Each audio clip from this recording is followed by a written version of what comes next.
ईद आते ही इकट्ठा कितना कुछ देखने को आ गया। बड़े मियां छोटे मियां, मैदान, चमकीला और आरसीबी की भाई लुल्ली छाप बॉलिंग। ऐसे में समझ में ही नहीं आ रहा था कि पहले क्या देखूं और क्या नहीं। फिर मैंने सोचा हटाओ इसकी माँ का, ईद पे सिर्फ बिरयानी देखते हैं।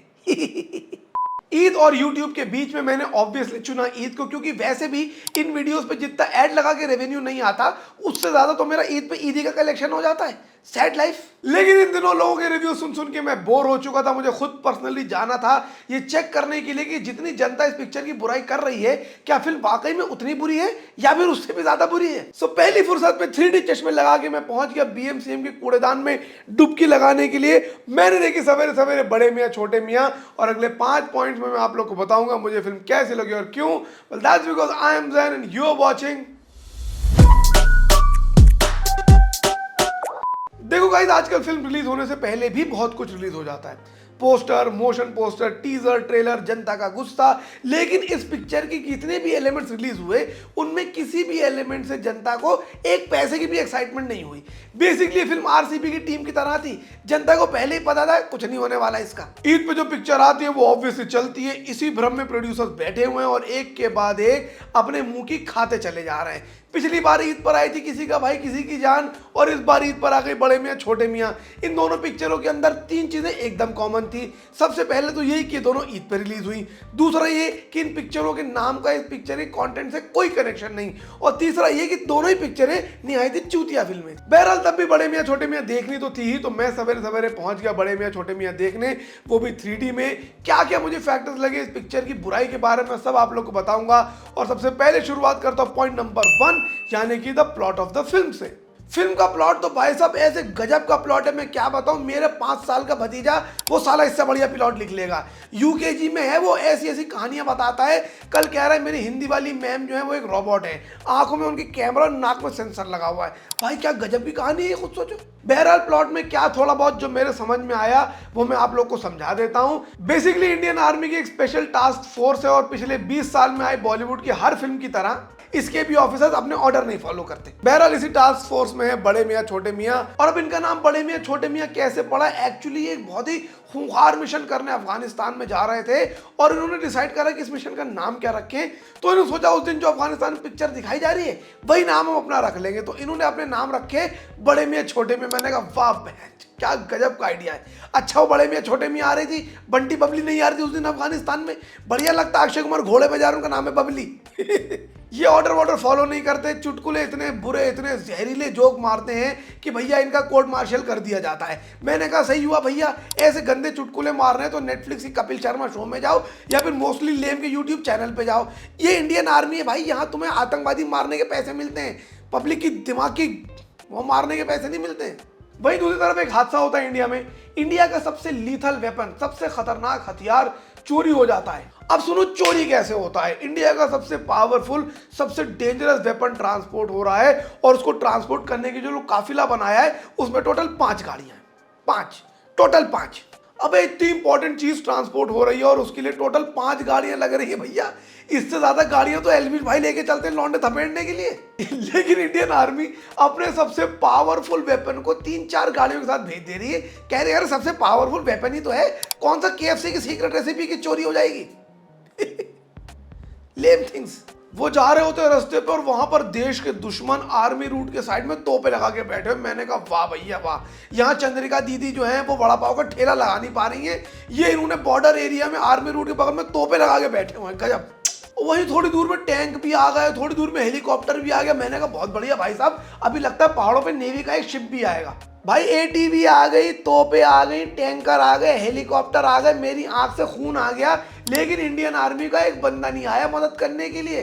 ना पैट आया जहाज उड़ा के, ना पठान आया, ना जवान आया, ना योद्धा वाला सिद्धार्थ मल्होत्रा, एक बंदा नहीं आया भाई साहब वहां मदद करने के। क्यों? क्योंकि इंडिया का सबसे पावरफुल वेपन सप्लाई हो रहा है भाई, कोई बड़ी चीज थोड़ी सप्लाई हो रही है। और वैसे भी अमरीश पुरी ने फोन करके बोल दिया होगा कुछ लोग मरते हैं तो मरने दो, लाशें जलती तो जलने दो, चूतिया फसाला कुछ भी। और यहाँ तुम लोग को एक स्पॉइलर भी दे रहा हूँ गाइस कि जो वेपन ट्रांसपोर्ट हो रहा है वो एक्चुअली कोई वेपन भी नहीं है। बाय द वे वो कोई वेपन भी नहीं है, वो इनफैक्ट एक डिफेंस मैकेनिज्म है। वो कोई जो मन में आया बक दिया है, गांजा गांजा एज एक्सपेक्टेड ये दुश्मन पहले इंडिया का दोस्त था, उनके साथ काम करता था, पर किसी बात से नाराज होकर देश का दुश्मन बन गया। कितना फ्रेश आइडिया है, कितना नया थॉट है, कैसे आप लोग इतनी नई नई चीजें सोच लेते हैं। मैं तो चरण कहाँ हैं आपके, मैं उनको पलटाना चाहता हूँ। अब एक तरफ है देश के दुश्मन और दूसरी तरफ है बड़े मियाँ छोटे मियाँ, यही लोग एक दूसरे के खिलाफ लड़ते रहते हैं। बस यही फिल्म का मोटा मोटा प्लॉट है।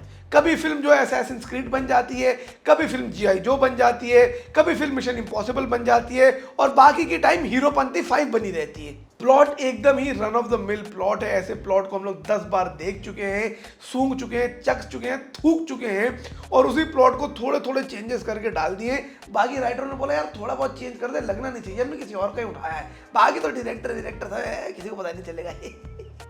But again basic plot, straight forward plot, कुछ भी नया नहीं है, कुछ भी इंटरेस्टिंग नहीं है। भाई पुरानी किसी भी एक टेम्पलेट के ऊपर पिक्चर बना दी है। So for the plot also I would like to give वो नहीं, thumbs down. Point number 2, the performances of the film. Film के लीड रोल में अक्षय कुमार और टाइगर श्रॉफ, और ताकि इनकी एक्टिंग अच्छी लग सके इसलिए फिल्म के अंदर मानुषी छिल्लर और अलाया एफ भी हैं। पृथ्वीराज सुकुमारन है, सोनाक्षी सिन्हा है और रोनित राय भी पिक्चर के अंदर। और अगर परफॉर्मेंसेस की बात करूं तो लीड एक्टर्स की परफॉर्मेंस मुझे बिल्कुल पसंद नहीं आई भैया। एक तो टाइगर श्रॉफ भाई हैं, उनको हीरोपंती दे दो, वॉर दे दो, बड़े मियाँ छोटे मियाँ दे दो, सब में एक ही एक्टिंग करते हैं। उनका तो मुझे लगता है फिक्स पैकेज चलता है कि मैं आऊँगा, थोड़े बहुत अनफनी जोक मारूंगा, एक दो टांगे उठा के लाते फैला दूंगा अपनी, और थोड़ी बॉडी वॉडी दिखा दूंगा, बस लाओ मेरे 20 करोड़ रुपए। वही उनकी स्टैंडर्ड एक्टिंग चल रही है भाई साहब। जो एआई वीडियो आते हैं ना सचिन तेंदुलकर, सारा तेंदुलकर के ऐप प्रमोट करते हुए, उनमें ज्यादा बढ़िया एक्टिंग होती है। मैं तो टाइगर श्रॉफ से एक बार बोलना चाहता हूँ, 15-20 करोड़ रुपए लगेंगे, वन टाइम इन्वेस्टमेंट में एक बार लगाकर अपना एआई एवेटार बनवा लीजिए किसी से, वो कम से कम बढ़िया एक्टिंग कर लेगा। ये तो हम बार बार हीरोपंती अलग अलग नाम के साथ देखने तो बच जाएंगे। रानी मागियो, ऊपर से भाई की ऑडेसिटी देखो। एक डायलॉग मैं आप लोग को बता रहा हूं, सीन में होता क्या है कि आतंकवादी संगठन एक बड़े आतंकवादी के बेटे को नया लीडर बनाना चाहता है, तो इसमें टाइगर श्रॉफ कहते हैं वाह टेररिज्म में भी नेपोटिज्म।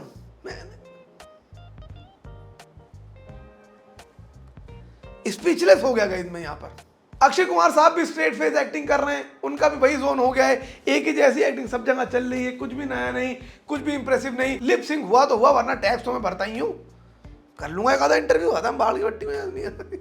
अलाया और मानुषी छिल्लर भी पिक्चर के अंदर, क्या ही बोलूं मैं, वही है जो मेरी उम्मीदों पे खरी उतरी। जैसे मुझे उम्मीद थी उनकी एक्टिंग की, उतनी बुरी कर दी उन्होंने। पृथ्वीराज सुकुमारन भी पिक्चर के अंदर, इंटरवल के बाद तो उनका मुंह दिखता है, उससे पहले इतने बढ़िया एक्टर को वेस्ट कर दे क्योंकि वो मास्क लगाए लगाए घूम रहा है। अबे भाई हमें पता है, क्रेडिट पे नाम देख लिया है हमने, किस बात का सस्पेंस बना रहे हो जनता से भाई।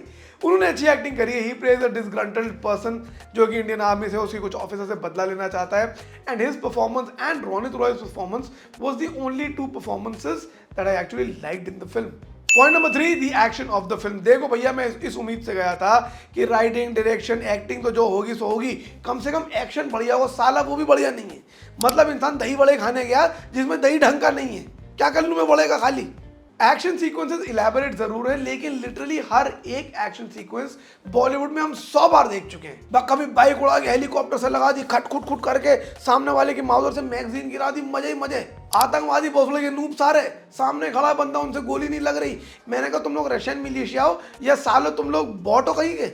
6 सीक्वेंसेस हो रहे भैया, गजब गजब। एक तरफ इसुजू के फोर्ड के ट्रक दौड़ रहे हैं, सामने अक्षय कुमार दौड़ रहे हैं घोड़े पे, घोड़ा तेज चल रहा है गाड़ी से, गजब।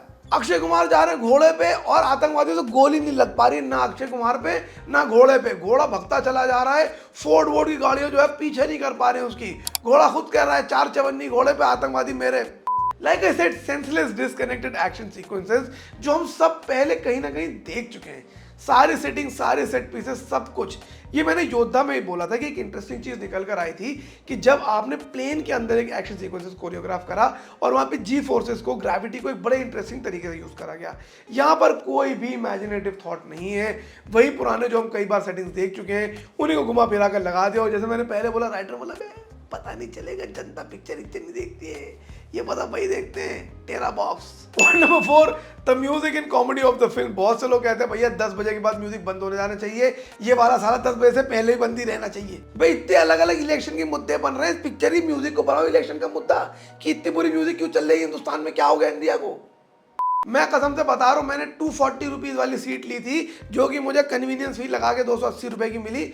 आखिरी रो की सीट थी मेरी। मैं साला उठ के पहली रो में आ गया कि जब गाने आए तो कम से कम बाहर चला जाऊँ टहलने घूमने के लिए, क्योंकि सुन तो नहीं सकता मैं ऐसे गाने। बे भाई बंडल गाने, बंडल म्यूजिक, ऊपर से कॉमेडी ऐसी करी है कि मैं साइड वाले आदमी को बोला, मैंने कहा भाई साहब आप फ्री हो तो जरा मेरे बाल नोच दो। मैं नोच नोच के थक गया।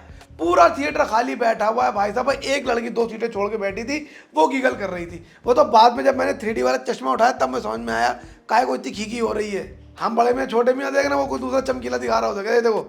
Point number 5 and probably the only good thing about the film was the film cinematography. Film की लाइटिंग, फिल्म का कैमरा वर्क काफ़ी ज़्यादा इंप्रेसिव था, and that is the only thing that I can actually से positively about the film. एक और film Akshay Kumar की आ गई, एक और फिल्म अक्षय कुमार की पिट गई। There is a serious reason for them to reconsider what they are doing, and I am so glad that whether it was the previous films in the past like Savarkar etcetera, और यहाँ पर भी जनता ने decline करा है, deny करा है फालतू की पिक्चर देखने को। गुड जॉब गाइस, आप लोगों के सिनेमा का चॉइस थोड़ा थोड़ा बेटर हो रहा है। अब वोटिंग का भी चॉइस आप लोगों को मैं like comment share subscribe cut कर दो सर।